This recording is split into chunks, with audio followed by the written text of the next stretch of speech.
All right, because I got script. Oh, girl, I got stuff. Oh my gosh, the research. Look at This that. is a new side of Doug Meyer that know. I haven't seen. I know. No, I thought, you know what? I'm going to show up. I'm going to show her. I can do some work. I'm not always I'm not always wing it, Doug. For the record, I was not asking you to prove anything, but No, here we are. It was exactly. I think it was more proof to myself. I still got it in me. All right. Welcome, everybody, to the Life Plus God podcast. I'm your host, Alyssa Robinson, and today my special guest is Reverend Doug Meyer. The Reverend. Hey, boys and girls. So glad you're here with us. I hope you had a happy Thanksgiving. And yeah, we're in Advent right now. So it is December. We're in full swing. Happy Thanksgiving. Merry Christmas. Happy holidays. You know, here we go.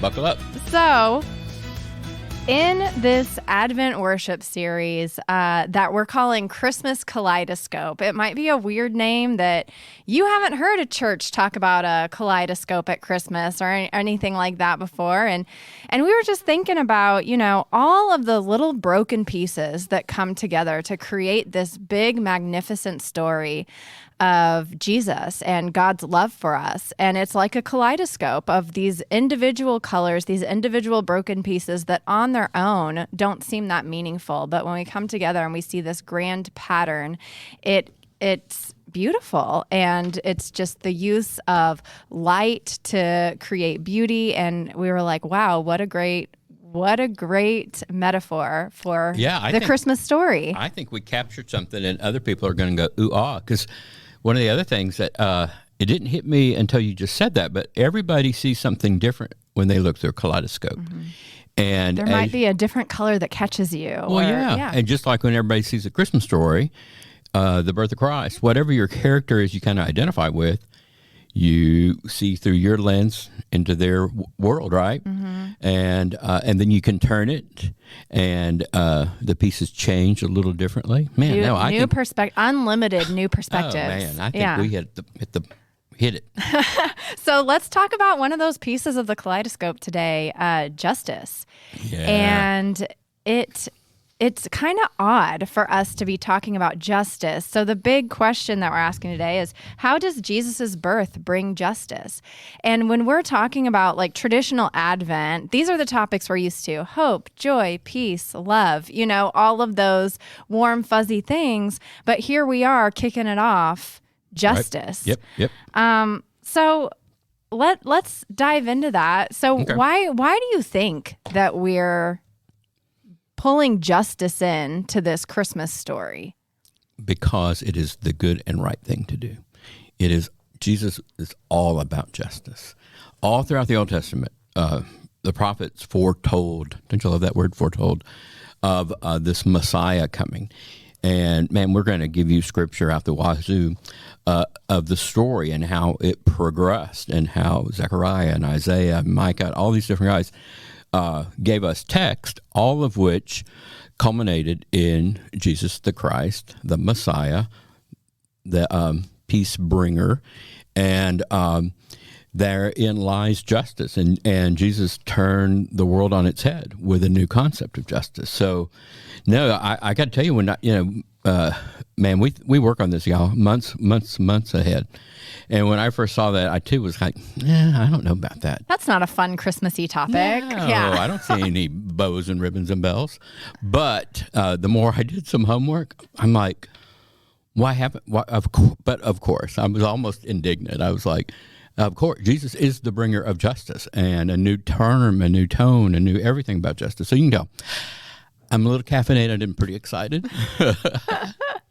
Well, okay, so one of the things that's interesting is before we can talk about the justice that Jesus brings, if we're saying we're seeking justice, I think the thought is there must be injustice if we're seeking justice. And so what were the elements of injustice leading up to? Because you kind of mentioned the prophets and saying, hey, justice will come. That must have meant the people at the time were living in oppressive and unjust times. So what were the elements of injustice leading up to and surrounding Jesus's birth? You name it, it was going on. You know, they had, it was a definite and I got to tell you, it sounds a little bit like our world today. There were definitely power structures wherein the haves ruled and kept power by oppressing and suppressing the have-nots. And there was definitely huge power differentials going on. And Caesar Augustus, I think was what his friends called him. Anyway, he was the emperor. He was just a mean old dude. He kept power with military and might. That was the kind of the paradigm, the picture or whatever, I guess, of how people kept power back then. And it was through slavery, through taxation, through power and might. We kept the man down, kept people down. He announced that he was God. And so, people pledged allegiance to Caesar and therein kept power.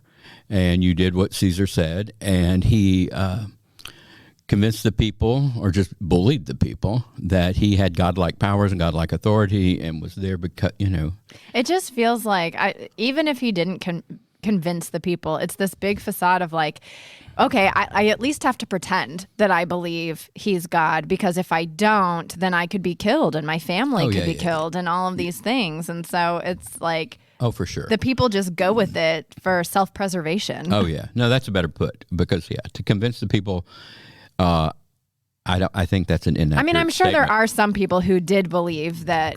Well, he like was there God. is in any kind of craziness and cult. You have the go-alongs. Yeah.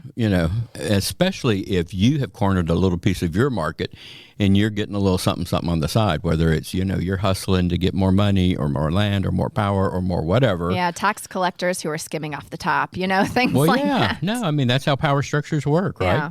The closer you can get to the person in the power, the more power you kind of think you have, and then you can suppress somebody else. Mm-hmm. Crazy stuff, man. Well, and I also think about like the personal injustices of like when I read through some of the stories of this scripture, like the way I think of it today is like, how many things that happened if I were that person would I have responded with, but that's not fair. And so I think of like, first of all, sure. Mary being told that she's having a baby, I would have been like, but what? And then Joseph, who is like, well, okay, this isn't fair. Like, I've done everything right. I've done everything culturally that I'm supposed to do. And now I'm going to be a social outcast because of this work that God is doing me. And then the census being called. And really, the sole purpose of the census is I want to count everybody so I can get more taxes, know? Yeah. And it's all a power. It's not about a census in terms of like, let's see how we can better serve and support the people in our community. Like... I bet they need better public health. Yeah. So that I'm like, wait, that's not fair. Like, I'm 8 months pregnant, and now you're asking me to travel like for hundreds of miles.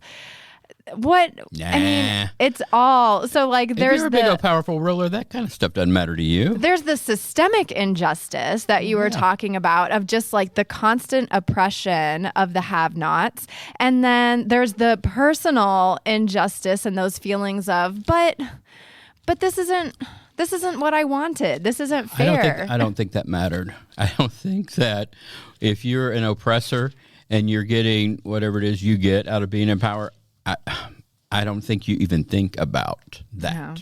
That's not on your radar. That you could care less. Okay, so when this justice, so all this stuff is happening, all of this injustice, the prophecies before Jesus' birth say, like, there's a peacekeeper who's going to come. There's a bringer of justice in the name of the Lord that is on his way. What do you think that people expected? Do you think that they were actually listening to the prophets and being like, oh, yay, finally, someone who's coming to save us? Or did they shrug it off and be like, nah, this is the way it has been. This is the way it'll always be, wishful thinking? Or do you think that they were like, oh, like a warrior is going to swoop in? Yeah. No, I think they were waiting for tanks to roll down the, maybe not a tank, but definitely their whole cultural understanding of flexing power to regain power was militarily. Mm-hmm. They didn't have a concept of... Not like us today. Oh, no. We've moved beyond that. We are so much more sophisticated. We know better. Oh, gosh. And then even in like, okay, I'm going to read to y'all for just a little bit here. Isaiah 9 says, For to us a child is born, to us a son is given. I got to back up and say, a lot of times we sing this as a song, or we hear it sung at Christmas, and I don't think our little Christian brains handle the fact that this was not being announced the morning of his birth. This was eons before. Like how long before? Oh, I knew you were going to ask me that. Hundreds of years, or Yeah. Okay. At least hundreds. Wow. At least hundreds. And see, so some of the language can imply a military, I think, aspect. And I'm sure some false identifications along the way. Like if this was prophesied hundreds of years ago, I'm sure that there's someone who this person must be the one, or maybe it's this person, or this person's conquering right now. Maybe they're the one. Well, yeah, because just listen to the language. The language has kind of, I think, a strong masculine kind of military. For to us a child is born, to us a son is given, and the government will be on his shoulders. Note him. And he will be called Wonderful Counselor, Mighty God, Everlasting Father, Prince of Peace. So I think that already kind of paints a military picture. Of the greatness of his government and peace, there will be no end. He will reign on David's throne and over his kingdom, establishing and upholding it with justice and righteousness from that time on and forever. That's Isaiah 9. So my thought is, like, the people hear that and they're like, okay, we're going to get another King David, and King David, if you read his story, I mean, he makes some questionable choices. He murders a lot of people. He, sure, is kind of a typical ruler of he brought his people a lot of wealth and prosperity, but absolutely, probably Jesus isn't what people had in mind. I don't think they did at all. We don't have any evidence that they were like, oh, you know what? I bet I bet we're setting up and it's going to be a whole different thing. Yeah. I mean, nobody documented that. Isaiah 11 says, the Spirit of the Lord will rest on him, the Spirit of understanding and of wisdom, the Spirit of counsel and of might. Might is exactly what it sounds like. The spirit of the knowledge, fear of the Lord, and he will delight in the fear of the Lord. He will not judge by what he sees with his eyes or decide by what he hears with his ears, but with righteousness he will judge the needy. With justice he will give decisions for the poor of the earth.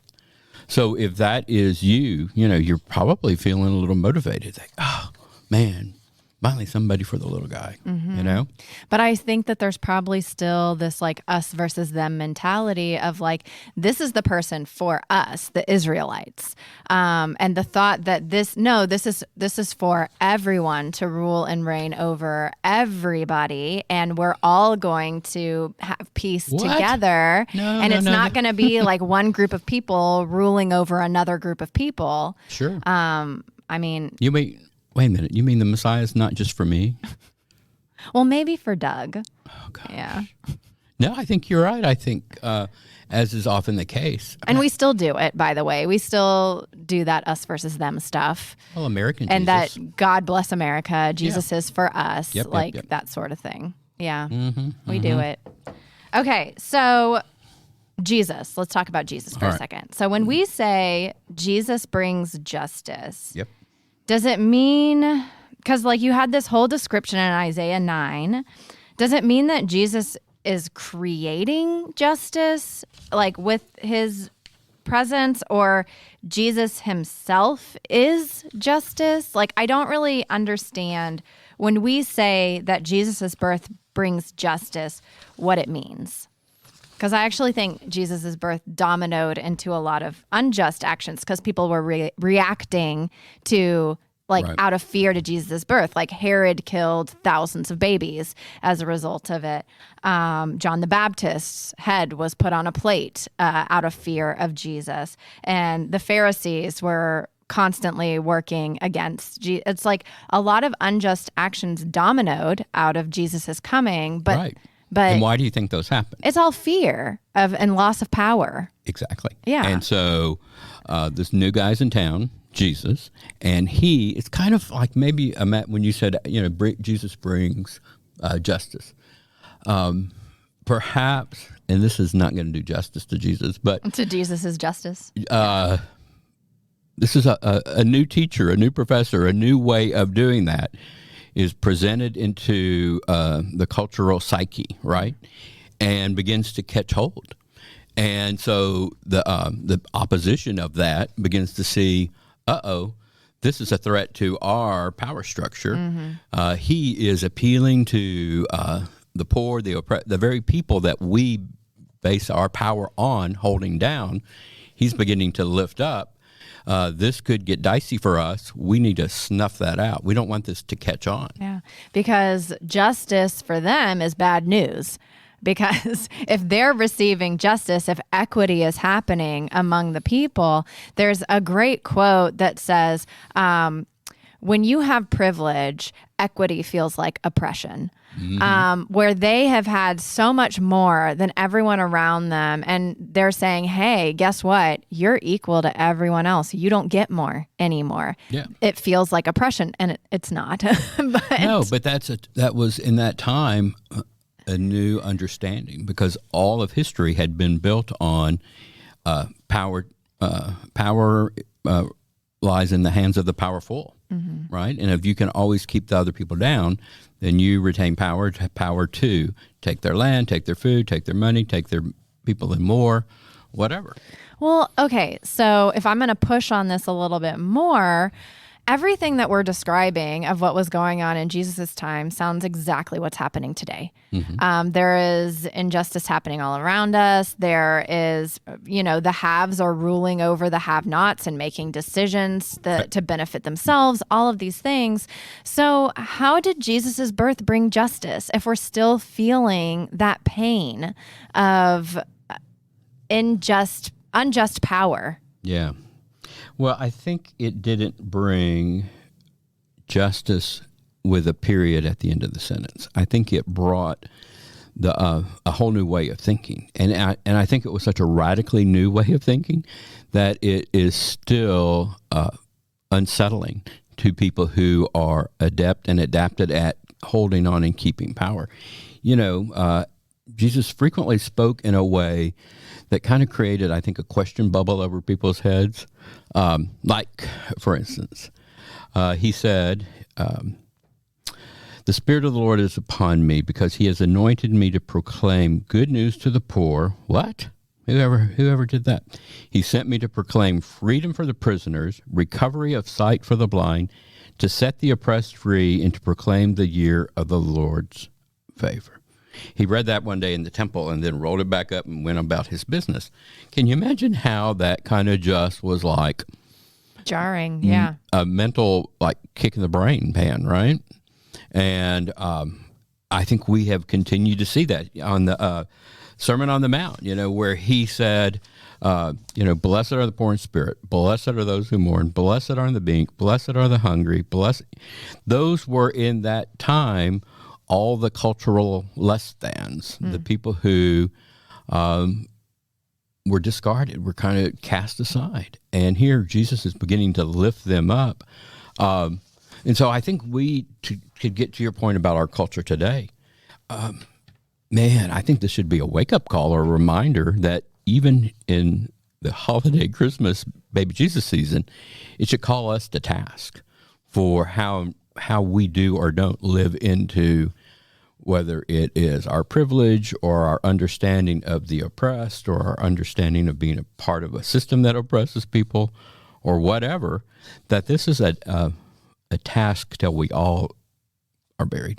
Yeah, and I'm glad that you brought up Sermon on the Mount, because if we're looking for a definition of like what is God's justice, it's Sermon on the Mount. Because I think that sometimes we get caught up in our own cultural view of justice, of like somebody's right, somebody's wrong, somebody wins, somebody loses when it comes to justice. And we think maybe about our legal system and the way that justice is achieved. And that's not God's justice at all. Mm-hmm.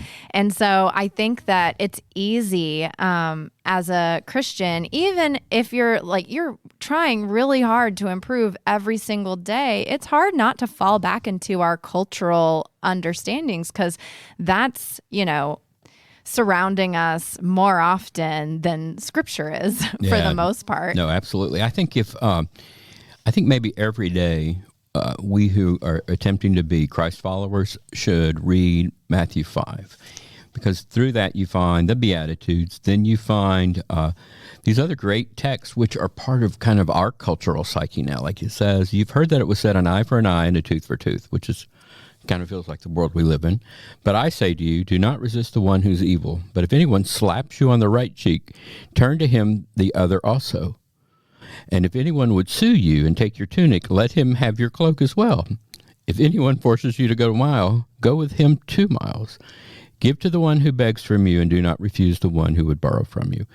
You know, here we live in Texas, and you know, I'm afraid that if I think that would end up in a shootout with all the crazies carrying guns. You know, we don't. This is again that whole upheaval. Well, in our justice system, I mean, that is the exact an eye for an eye. Like Yep. that is our justice system. It's about balancing the scales, and that's not what Jesus is saying. He's saying justice is forgiveness. Justice is turning the other cheek, and it just goes against everything we know about what it is to function in this world and to survive. Yeah, no, absolutely. You know, it is almost like we're in a I don't know, scratch and claw kind of world to say, no, there is another and better way. And I think sometimes we, the church with capital C, fall prey to not calling this out enough and not really challenging ourselves to to speak out more boldly. Yeah. And I think I'm excited to see the ways that through the kaleidoscope lens of Christmas, we challenge ourselves to be more of justice agents. Well, I do want to take a look at the Christmas story specifically, too. Okey-doke. So, are there examples of characters in the Christmas story who received justice from Jesus's birth, and maybe not in the way that we think? I don't know. Well, you know, so there's, I don't know exactly to receive justice, but there is some interesting like nuance in that. Like, so I'm trying to find the Luke version real quick here. So who was told the big announcement of Jesus' birth? Is it like the list of people? Because Who were out in the fields? the shepherds. Yeah, All right. because I thought we were like, okay, Mary was told Right. about Jesus, and Right. then we have the shepherds and the Yep, yep. an angel Well- chorus, whatever. So I guess when I thought of justice, I thought of people who were probably regarded as less than. Well, shepherds were like transient, unemployed, immigrant, illegal alien workers who were picked up at the 7-Eleven and sent out in the field to take care of the sheep. They were in that time, and even in the context today, considered, well, I guess I'll trust my sheep with that guy. And who did the angels go to announce the birth of Jesus? To the shepherds. So even in that announcement moment, I think It was like foreshadowing to the Sermon on the Mount. Yeah, I'm like, he didn't go to Caesar's house and go, "Hey, I need to talk to you this morning, No. something over brunch." The angels went to the lowly shepherds out in the field, who, in the power structure of that day and time, could probably not have been much lower people. I think that was like, I love that. And so I don't know if does that answer the question a little bit? yeah, How- I think that's one of them, of like the act of choosing who to, and I think we see that pattern over and over again of like, it made me think of after Jesus's resurrection, who's the first person Jesus was revealed to? It was Mary Magdalene. And so it's constantly turning on its head what the cultural expectation is of, like, the expectation might have been Peter, like the Sure. closest male disciple, someone like benefiting from the patriarchy and trusting, the highest, closest, whoever Male. with this message. Yeah. Yeah. And somebody who had kind of a little power, influence, clout, and But it's like God chooses people that God knows others won't believe. Yeah, a virgin, a young girl. Odd. Again, that's a very an interesting. I think the whole birth narrative is a beginning of maybe it's not even the subtlety of Jesus. Like, hey, I'm going to introduce a whole new way of being. So, the Messiah, born to a teenage girl. No matter where you call it, in an inn, in a cave, in a barn, whatever. I mean, nothing about Jesus' birth implied royalty or qualities of privilege or anything like that. Then the birth announcement goes out to a bunch of guys hanging out in a field, watching some sheep. Okay, wait a minute. Oh, this can't be the Messiah.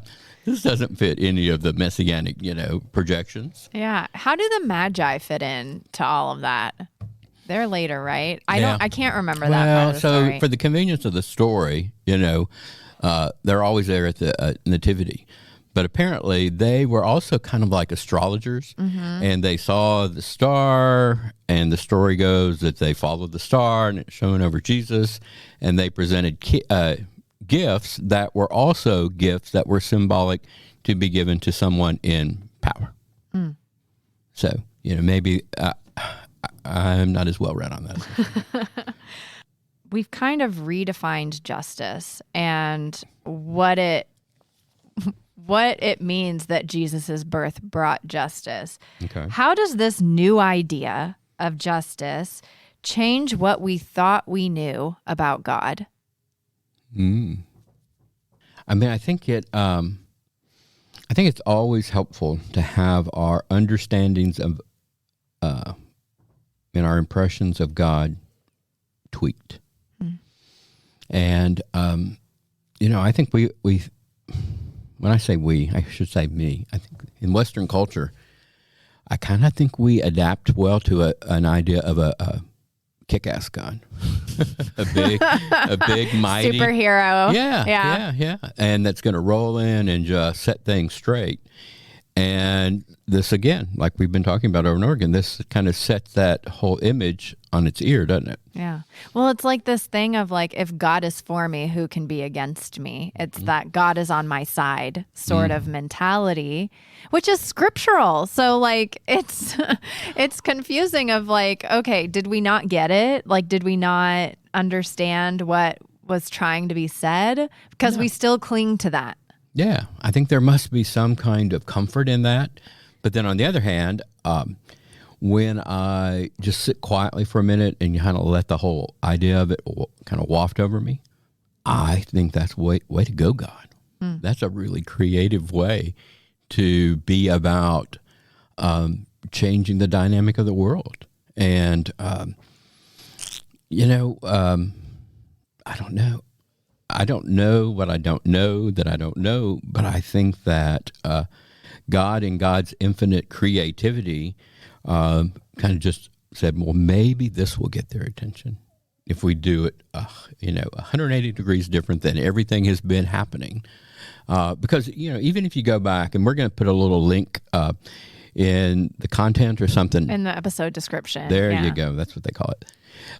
I think it helps to see the whole panorama of God's attempt at justice throughout the book. You'll need to continue on your personal device. Sorry, something's gone wrong. Yes. Is that your Apple Watch? Yes. Something has gone wrong. You all don't know how many times throughout the day I get told that. And I don't know how to turn that off. Perfection. I love that. So anyway, enough said about all that, I guess. Maybe. So no, what was the link that you're gonna put? Oh yeah. Thank you. The Bible Project, and it gives this. We were kind of laughing about it a minute ago. It's not quite Bible for Dummies, but it's Bible in a way that helps some of us who are dense or have preconceived ideas of the story and how it's supposed to unfold. And there's a great link that I found just last night that helps understand this whole grand sweep from the beginning of the book to the back of the book about God's own unfolding purpose of God's understanding of justice. Well, you did all of this research and you got really excited about it, and I want to honor some of that. So I just want to open it up and ask, like, as you were diving into justice, maybe watching that Bible Project video that, of course, I'll link to, what are some of the things that really, like, sparked your curiosity and got you excited about how the justice unfolds?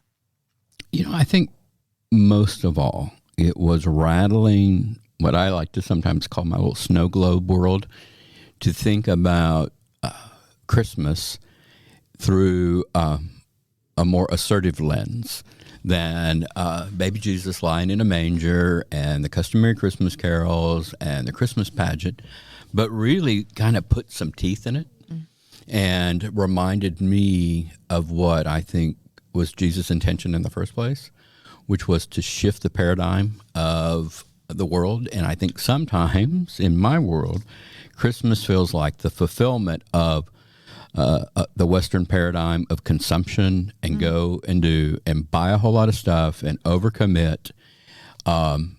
And what this helped me be reminded of is Christmas. My kaleidoscope this year is going to look different because it jars me to think about the oppressed, the disenfranchised, the held down, the have-withouts. And I really think that's what Jesus was calling us all to do in his birth in the first place. So maybe Christmas will be a little less passive for you this year than in previous years. And because I do think we like to get lulled in to the comfort of Christmas. We want those old Christmas hymns that we sing every year, and we want to see all the lights and the snow and all the, maybe snow, I don't know, but all of the beauty of Christmas, and we want to have that warm, fuzzy feeling. But I like you using the word assertive. Well, like, I think it has an element of nostalgia to it. Hot chocolate, Bing Crosby, fires, everybody's Hallmark Christmas special and all that. And then if you hold over and against it, the dynamic of pursuing justice, it feels a little bit like, sandpaper. But I think that perhaps, in my mind, what that is really more the true intent of celebrating Jesus, is celebrating justice versus celebrating a trip around a Christmas tree with a bunch of presents. And the older I get, here I have an old guy moment. I think that there's some really great things about Christmas, the Western concept of Christmas, and Santa and presents and nostalgia and da-da-da-da. That's all good and fine. But that is a totally separate entity than the birth of Jesus and the call to justice. And I think my research and my reading amped me up and reminded me that as hard as we try to force a kaleidoscope image of, like the obnoxious picture of Santa kneeling at the manger. Oh my God, we let's go on a rampage and take all those. And that's what we try to do. We try to, as much as possible, take our culture and force fit it into our faith so that we can feel good about it. And so I remember asking the question, why do we exchange gifts at Christmas? And the answer was, because we're celebrating the greatest gift of all, Jesus. And so to represent that, we exchange gifts with other people to blah, blah, blah, blah, blah, blah, blah. And I'm like, no, you made all of that up. As an adult, I'm looking back on it and I'm like, we're taking cultural traditions and retrofitting them into our faith so that we don't feel like hypocrites. Yeah. I'll give you a good example. A friend of mine, and this is going to sound judgmental. We are not Scrooges, I promise. No, we're not Grinches. But it's just okay, tell me this. Does it seem right for a church to sponsor a come to a pancake breakfast with Santa? I kind of think not. Let's leave that to the Rotary Club. I don't think we need to try to market the Santa side to kids. Let's just full on Jesus justice to them, and they're going to get enough of that. hot chocolate and stockings and all that. Well, because people love the cultural Christmas so much that the church tries to use it as a marketing tool to lure people in to the building. And I'm a marketer, so I'm like, let's give away free stuff. Let's give away ornaments. Let's decorate everything. Let's blow it out. Let's get people in the building. But if we forget, I'm not necessarily against breakfast with Santa, at a church. Why? But it's okay to keep the joy. It's okay to celebrate the things that bring us joy and make us feel happy, as long as that is not the point. So if the breakfast with Santa is something that brings people in, but what we're really going to do is share the story of Jesus and share the story of Christmas with this group of families. I don't know. Maybe that's a bait and switch. I don't know. But it's a balance, because I don't know if the answer is for the church to be reject everything that you've ever known culturally about Christmas. We're not putting up any trees. We're not putting up any wreaths. We're not putting up Christmas lights. It'll start to feel bleak. And well, I don't think we have to reject it. I think we just have to clarify that they are not one and the same. Yeah. That there is a Western commercialization of Christmas that we... I don't know. That probably has been around a bazillion years. It started with all sorts of folk traditions with, Europeans, let's blame it on them, a long time ago. And then, Western savvy marketing people got a hold of it. And, I have great memories of the Sears and Roebuck Christmas toy catalog and a magic marker. We would circle everything, and then, as it got a little bit closer, all of a sudden, baby Jesus would get shoehorned into the picture. Yeah. Yeah, I've been thinking about what I want for Christmas since June, but I haven't been thinking about the birth of Jesus. Yeah. No, I haven't either. No, I'm just a new justice convert. I just got saved. I'm all about, I've already asked my granddaughters what they want for Christmas. But, what if instead of what I want for Christmas, what is Jesus calling me to do this Christmas? Where could I give to clean water or better health care or, come on, we have causes out the wazoo. But, I don't know. I think I love this because I think you might know, for years I've been kind of a Christmas Scrooge. I just get in a little bit of a, seasonal funk. Well, Daniel says that too. He always says he's the Scrooge and he wants to, push away all of the materialistic elements of maybe it's because Christmas. Because we're such outstanding men of faith. Yeah. I think that what happens, if y'all were here, you would say just this big eye roll. Yeah. But when any of us get caught in that collision point of what it ought to be and what it is, and we find ourselves in that that point of pressure, we just kind of go, But I think that part of the justice narrative is having grace for ourselves. We're going to get caught up in it every now and then. And I love giving my niece and nephew presents at Christmas. And maybe I go overboard and all of these things. And could I do better? Yeah, of course I could do better. But part of the justice is that I am offered grace. I am offered forgiveness through all of this, even when I get it wrong, even when the church gets it wrong, which... But what would happen shocker, we get it wrong sometimes. No. What would happen if, one of my pet little projects is this thing in Arkansas called the Heifer Project.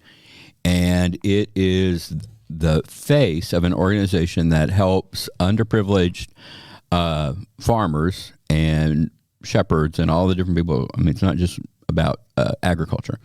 What if you gave each one of your kids or your grandkid, nieces and nephews, you bought a goat for a farmer in Africa in their name? How cool would that be? That would be really cool, but I will tell you right now, that can't be the only present. No. I'm just saying, use that as an introduction point. Yeah. And how cool would it be, if you try to wrap a goat, right? Yeah.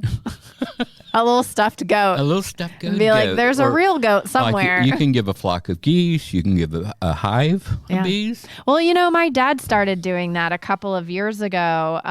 Every year for Christmas, maybe he's done it for the past 3 or 4 years. All he wants is for someone to make a donation to a nonprofit organization they believe in on his behalf. Yep. So he's like, hey, and he doesn't even need it to be on his behalf, but he's like, if you feel like the gift is making the donation in my name, then fine. But he's like, all I really want is for you to donate somewhere.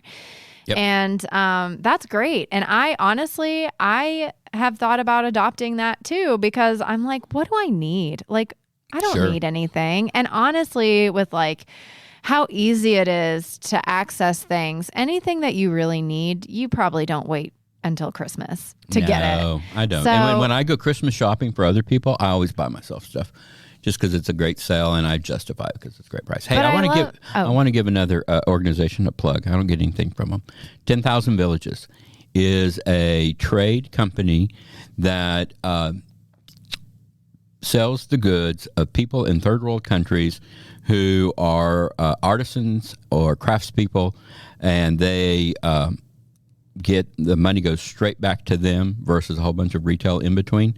And they've got cool pottery and jewelry and leather crafts and baskets and all that from all around the world. So buying Christmas gifts from a place that actually like serves and supports. Yeah. People. So if you want to feel a little bit better about yourself and about justice, maybe you shop at their website. Anyway. Well, and we've done the same thing in the past with Refuge for Women, right? We've supported Refuge for Women, and they have the Survivor Made workshop where it's women who have been victims of human trafficking and abuse are given skills to learn and be able to kind of turn their lives around and get back on their feet on their own again. And so they have this Survivor Made workshop that has beautiful leather goods, that they have belts and purses and keychains and coasters and all sorts of stuff that is benefiting these women in this program to help them learn job skills.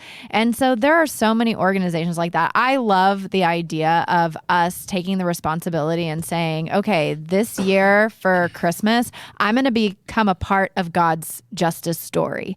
And I'm going to see what I can do to bring justice to those around me. And it's not even necessarily making sacrifices, because the things you just described, we're still giving people gifts. Sure. We're still, leaning into those Christmas traditions, but we're doing it in a way that brings God's justice to people. And maybe that's the balance of like, instead of breakfast with Santa, it's doing an event or something that, yes, we're taking the Christmas traditions and we're turning them on their heads by making them something that benefits others. Right. Yeah. Even if you, I think there's all sorts of ways to play with this, and I'm entertaining the idea of like dollar for dollar. Like if I spend $1 in, traditional retail establishment, that I make a commitment to spend $1 in a non-traditional retail establishment, where it's a fair trade or, entrepreneurial starting organizations, farmers small markets, business, farmers market, that kind of thing, that kind of helps, at least in my mind, make sure that a higher percentage of the income goes to the person who actually did the work. So I've been asking everyone, I feel like, thank you. This was a great conversation around justice. It was fun. Yep. I've been asking everyone, what is your favorite kaleidoscope moment that was revealed in the Christmas story? And I'm defining a kaleidoscope moment as a unique piece of the story that intertwined with other pieces to reveal God's amazing love. I don't know. So I have a new favorite, maybe, just from all this reading. I love the idea that these dudes were hanging out in a field, and this big old angel came rolling in with an announcement. And so that's kind of a cool thing, because it kind of, right off the top, set the story on its ear, right? So I like that. I like... well, and I do like what you said earlier about the shepherds of it is... a precursor to everything Jesus tells us about what justice is. And I had never thought of it that way before, of like, oh, the big story here is that Jesus is going to redefine what justice is and what it means and who is served by it. And that begins with the big reveal coming to the dirtiest outsiders that you can imagine. Yeah, like imagine, like let's say it's in a media world. Like imagine if Jesus' announcement was to, Podunk ABC, small bandwidth AM radio station in East Texas or something, and they were the ones that had the task of making the big, breaking news, CNN moment kind of thing. I also like the idea that Jesus was born, like God found a way. Like the whole No Room in the Inn story, to me, is a front for that God's purposes will prevail. That the expected was a safe, warm, moderately clean place for a baby to be born. Well, that didn't happen. And so it didn't happen, and then it didn't happen, but it wasn't available, but the story was still born. Yeah, and it almost is like God's telling us, hey, this thing's going to be messy. Yeah, this is going to be messy, and it's going to come down in a very unexpected way. Yeah. Buckle up. Yeah. All right, Doug, thank you so much for all of the prep work that you did today. I just wanted to set the bar really high for my colleagues. Yeah, so everyone give Doug a shout out. Send him an email. Tell him how great of a job he did. Way to go. And let's continue this journey to Christmas together, shall we? Yeah, we shall. The Life Plus God podcast is hosted, written, and produced by me, Alyssa Robinson, and sponsored by Treach Memorial United Methodist Church in Flower Mound, Texas. If you live in the Flower Mound area, I invite you to stop by and see if Treach could be your new church family. You can learn more about all of our programs and events at tmumc.org, and I hope to catch you next week for our next episode of the Life Plus God podcast.